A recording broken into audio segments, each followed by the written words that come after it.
To start off the story of the Lutece Twins, I'll be breaking down this video into multiple parts. The first will be about Robert's backstory, then followed by Rosalind's. Afterwards, I'll be discussing their stories together during the events of Bioshock Infinite. Then, I'll be ending with the events of Burial at Sea, Episode 1 and Episode 2. Also, if you haven't played Bioshock Infinite or completed it fully, I must give a spoiler warning for this video. As always, I hope you guys are going to enjoy this video, and let me know who you'd like to see the next Bioshock lore video on. So with that being said, sit back, relax, and enjoy the video. Like his sister, Robert Lutece was a true pioneer in the complicated field of quantum physics. Since the majority of you know, Bioshock Infinite plays with the multiverse theory, that will be mentioned a little bit within this video. In Robert's case, he lived in the same reality as Booker DeWitt.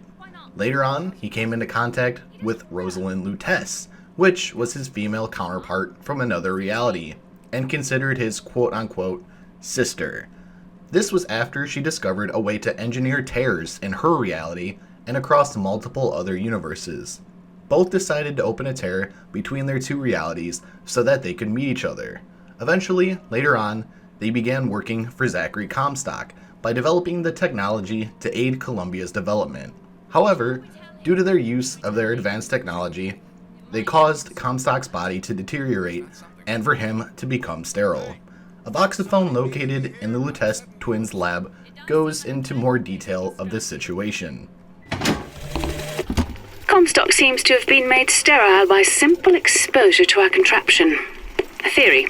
Just as sexual reproduction can de-emphasize the traits of each parent, so goes the effect of multiple realities on our own. Your traits dissipate until they become unrecognizable or cease to exist. Due to the health complications that Comstock experienced, Lady Comstock was unable to have a child due to Comstock being sterile. Comstock needed an heir to Columbia, but would only accept the appropriate heir in his terms. So, as someone who couldn't naturally have a child, Zachary Comstock did the most rational thing that someone in this situation would do. He asked the Lutece Twins to use their tear machine and to find a child. Completely rational, right, ladies and gentlemen? Anyways, that child ended up finding and bringing back to Columbia was Anna DeWitt, renamed Elizabeth Comstock. As the Luteces continued to do their experimentation with tears, they foresaw Zachary Comstock's future and his efforts to have Elizabeth lead Columbia. This caused a drastic result. This led to the destruction of New York City several decades later. Realizing that orchestrating Elizabeth's fate in life was a grave mistake, Robert decided to give Rosalind an ultimatum, which is a final demand or statement of terms, the rejection of which will result in retaliation or a break in relations. Robert would part ways with his sister if she was unwilling to help him undo the mistakes that they created and return Elizabeth or Anna to her original reality. In theory, their plan was easy. There was just one slight problem. Zachary Comstock found out about what the Lutece Twins wanted to do. In return, he hired Jeremiah Fink to sabotage their tear machine that the Luteces built, while both of them were inside the machine. The date that this occurred was October 31st, 1909, and it was believed by Comstock himself that Robert and Rosalind were both dead.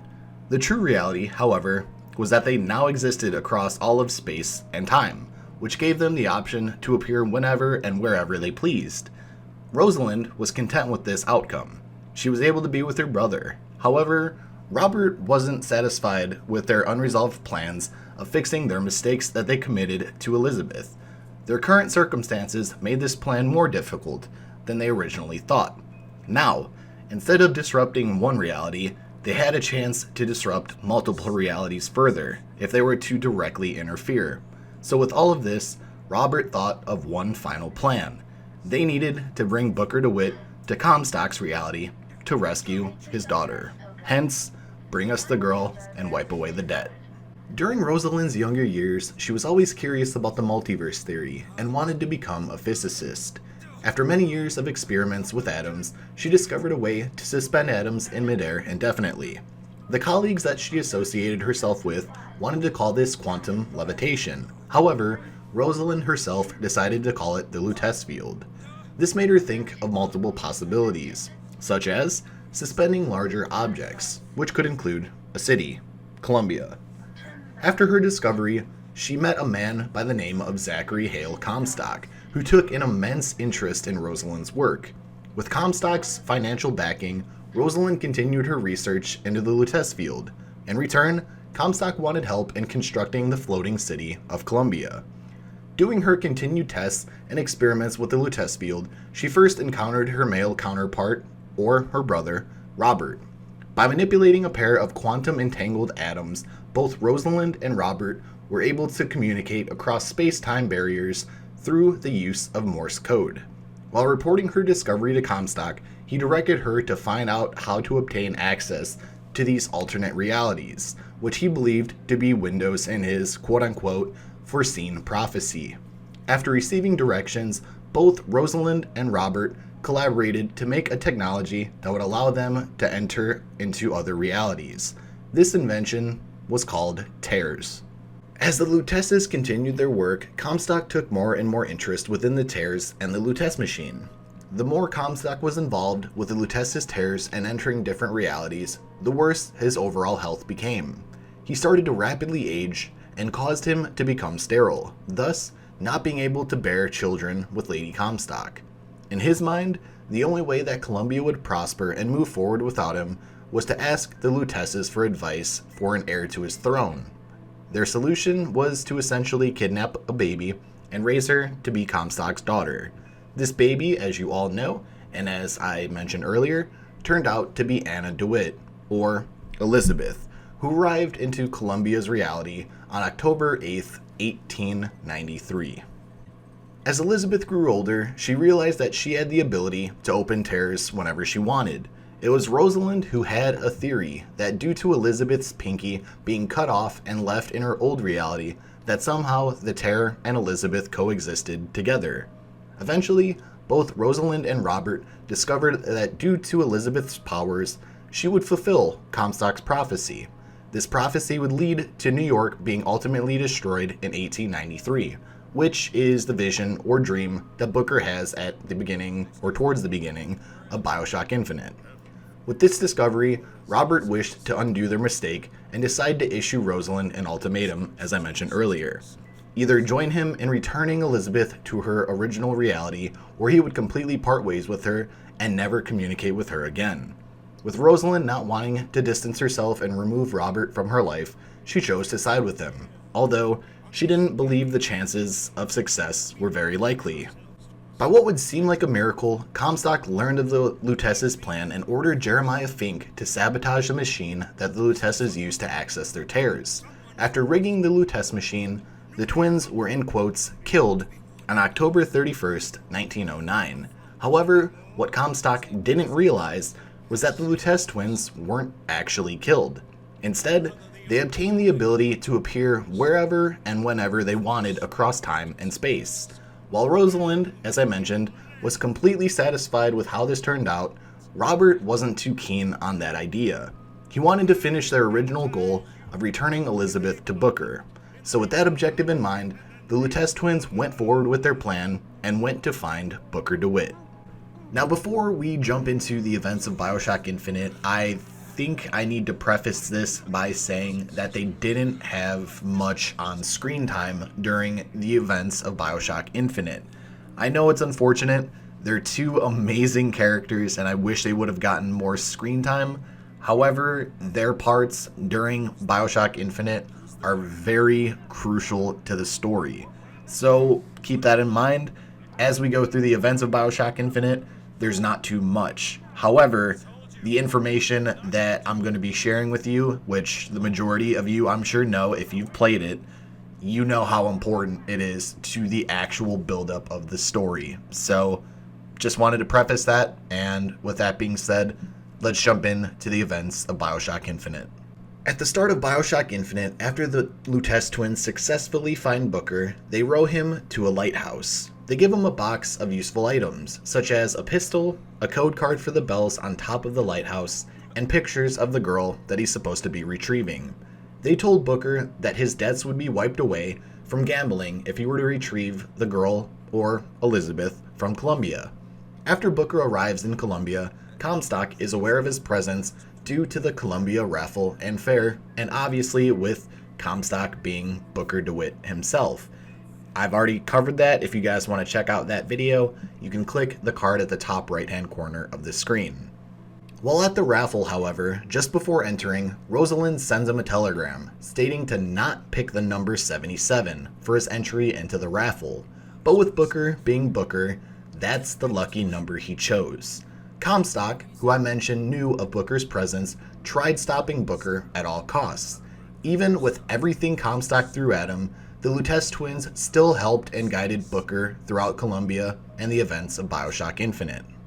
During the middle portion of Infinite, the Lutece Twins essentially showed up at what seemed like random times. They would do this to explain how different realities worked.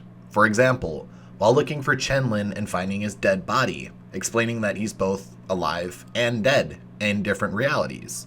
Also, explaining that Lady Comstock is both alive and dead. And essentially, like I mentioned, how opening new tears leading to new realities works, just to name a few.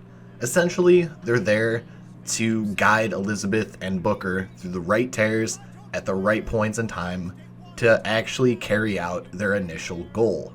Towards the end of BioShock Infinite, when Booker and Elizabeth destroy the siphon, both realize the role that the Lutece Twins played in their respective stories. Robert's role was to convince Booker to hand over his baby Anna to wipe away his debts via Comstock. Initially, since it happened, Booker had to agree, but had the urge to change his mind and try to retrieve his daughter back. As Robert and Anna were entering the tear, Anna reached out for Booker, causing her pinky to get cut off and for the tear to be closed. I should also mention that after the siphon was destroyed, all of the memories that were essentially erased from Booker came back, like handing over his daughter, going after her, which essentially caused him to fall into the depression, become an alcoholic, a gambler, and then Robert coming back in order to try to undo what they did initially. So I forgot to mention that. This is in post-production, so I do apologize for that, but I do digress. Let's carry on here, shall we? In Burial at Sea Episode 1, the Lutece Twins didn't necessarily play a huge role within the episode itself. However, their role is important in showcasing a different reality in which Comstock tried to erase. At the conclusion of the fight with the Big Daddy, Comstock is flooded with all of the memories he tried erasing and suppressing. In this reality, instead of Anna losing her pinky like in Booker's reality, the tear closed and removed her head, thus killing her in the process, unfortunately. This specific event caused Comstock to fall into a deep state of depression, where he became an alcoholic, just as Booker DeWitt. Out of desperation, Comstock asks the Luteces to open a tear to a reality where Anna never existed or came to be in the first place. This location and the tear that was chosen was to Rapture, but it didn't last long, as Elizabeth was able to find him due to her unlocking her full potential with her powers. Here, the Lutece Twins decide to ridicule Comstock about the choices he made throughout his life. If all of that wasn't enough, he then gets impaled by the Big Daddy's drill after apologizing to Anna, or Elizabeth, for everything that he had done. As you know if you've played Burial at Sea Episode 2, after the Big Daddy kills Comstock, he turns his attention onto Elizabeth, killing her in the process, unfortunately. Due to the unique abilities that she possesses, she doesn't fully die. She decides to return to Rapture in an attempt to save Sally, a little sister. Just like Booker, however, the Lutece Twins row Elizabeth to a lighthouse, where they warn her about the events that are inevitably going to happen, and she disregards their warnings entirely. Later in the episode, Elizabeth has to return to Columbia through a tear to do something for Suchong. While navigating through an air vent, she passes a room where the Lutece Twins are talking with Daisy Fitzroy. Daisy is thankful for the Lutece's help with the Vox Revolution, but doesn't actually understand, until later, the original agreement that she had with the Luteces. She has to die so that her revolution can live. In this same room, you can see that Jeremiah Fink and his son are tied to chairs with sacks over their heads. Now, let's get back to Daisy very quickly. Obviously, if someone just told you you had to die for your revolution, you'd be pretty hesitant, just like Daisy was. However, the Lutece twins assured her that the future that she envisioned happens if she makes the correct choice in this situation. Then, they explain that a girl, Elizabeth, is coming and that to change everything, she needs to leave as a woman, not an innocent girl. This is where the line, "What makes the difference between a girl and a woman?" with Daisy's response, "Blood," coming into play between the Lutece twins and Daisy Fitzroy. Daisy asks how to accomplish this, and the Lutece twins simply state to not give her, being Elizabeth, a choice. So that essentially covers everything that the Lutece twins dealt with within BioShock Infinite. There were a few minor details that I left out, which you can read for yourself by going into the description and looking under the sources section if you guys are interested. I hope you guys enjoyed the video, and I hope this was worth the wait.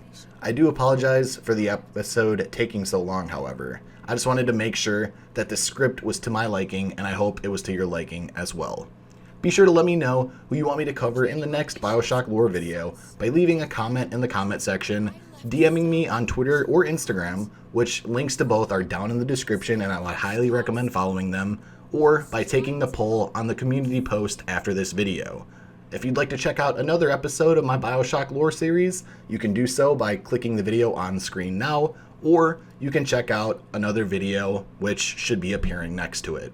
Thank you all so much for watching this episode, and I'll speak to you all very soon.